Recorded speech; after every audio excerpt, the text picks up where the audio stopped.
मीरपुर नाम के शहर में तेजस अपनी पत्नी नीरू के साथ रहता था। पति पत्नी दोनों ही नौकरी करते थे। एक दिन तेजस गांव अपनी माँ के पास फोन करता है।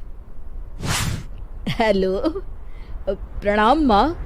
जीते रहो माँ, तुम दादी बनने वाली हो हैं? अरे वाह, ठीक है बेटा, मैं कल ही आती हूँ।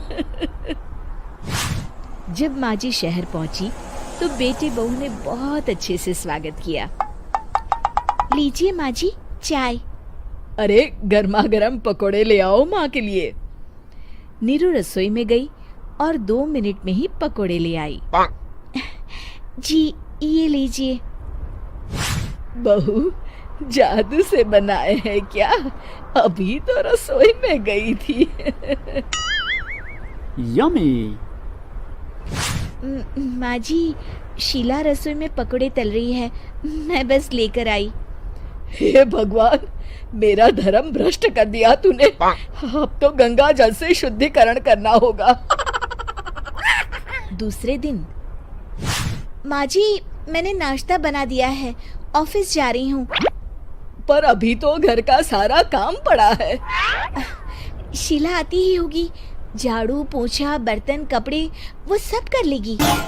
हमारे जमाने में घर का सारा काम हम ही करते थे। जी माँ जी, आप बहुत होशियार हैं, मैं घर ऑफिस दोनों नहीं संभाल पाती।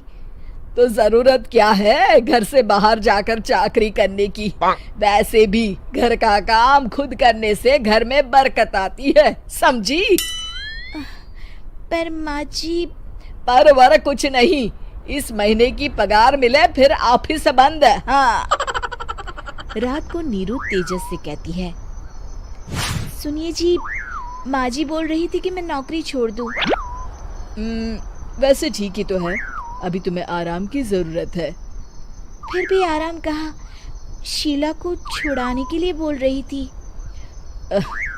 तो अब 24 घंटे में इतना काम तो कर ही सकती हो। पर जॉब पसंद है मुझे, घर पर मन नहीं लगेगा। अगले दिन जब दोनों ऑफिस के लिए निकल रहे थे, मेरी तो कोई कीमत ही नहीं है इस घर में।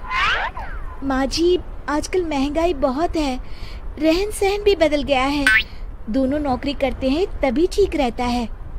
अच्छा, तू कहना क्या चाहती है? मेरा बेटा तुझे बिठा के खिला नहीं सकता? तू ही इस घर का खर्च चला रही है, हैं? नहीं माँ जी, मेरा वो मतलब नहीं था। मतलब खूब समझती हूँ, ये बाल धूप में सफेद नहीं किए मैंने। हाँ। अब तो ये रोज का काम हो गया था। तेजस भी रोज की झिकझिक से परेशान हो गया था। एक दिन उसने कहा, नीरू, वैसे भी तुम्हें मैटरनिटी लीव मिलने वाली है, तो अभी से ही छुट्टी ले लो। पर क्या, मेरी सैलरी अच्छी खासी है। आखिर नीरू ने रिजाइन कर दिया। जब बच्चा हुआ तो घर में सब बहुत खुश हुए। कुछ दिनों बाद तेजस फाइल देख रहा था। क्या हुआ तेजस, कुछ परेशान लग रहे हो? हाँ, वो हमारी जितनी सेविंग्स थी वो तो हॉस्पिटल में और छठी के फंक्शन में खत्म हो गई है नीरू।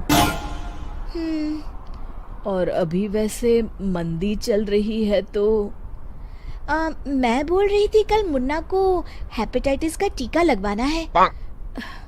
नीरू, क्या पोस्टपोन नहीं कर सकते? नहीं जी, बिल्कुल नहीं। अब तेजस को समझ में आ रहा था कि उससे गलती हुई है। पैसों की कमी का असर घर के माहौल पर भी पड़ रहा था। अगले दिन, बेटा मेरा चश्मा और ये दवाइयाँ ले आना, पर्चा देते हुए माँ जी ने कहा। जी।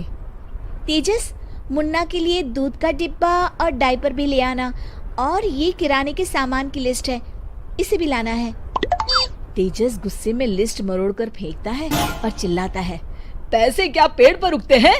ये ले आना, वो ले आना। अरे पर ये जरूरत का सामान ही है। वो गुस्से में बिना कुछ कहे ऑफिस चला गया।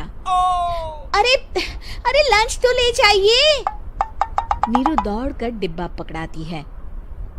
एक दिन खाना खाने के बाद, नीरू, अब तो मुन्ना कुछ बड़ा हो गया, तो अब तुम वापस ज्वाइन कर लो ना जॉब। पर इस रिसेशन में जॉब मिलना बहुत मुश्किल है। ट्राई तो करो। फिर मुन्ना? माँ जी है ना, और एक फुल टाइम मेड भी लगा लेंगे। पर माँ जी, उन्हें तो पसंद नहीं। तभी माँ जी वहाँ आ जाती है और प्यार से नीरू के सर पर हाथ फेरते हुए बोलती है, अब मेरी समझ में आ गया बहू, पहले के और अब के समय में अंतर है। तुम काम शुरू करो, मुन्ना की जिम्मेदारी मेरी। मेरी प्यारी माँ जी। ये कहकर नीरू उनके गले लग गई। शिक्षा, परिवर्तन संसार का नियम है, हमें भी समय के साथ चलना चाहिए। उम्मीद है कि आपको हमारी ये कहानी पसंद आई होगी। कृपया हमारे चैनल को सब्सक्राइब करें और सभी अपडेट्स के लिए बेल आइकन जरूर क्लिक करें। और हाँ, वीडियो लाइक और शेयर करना मत भूलिएगा। Bye bye.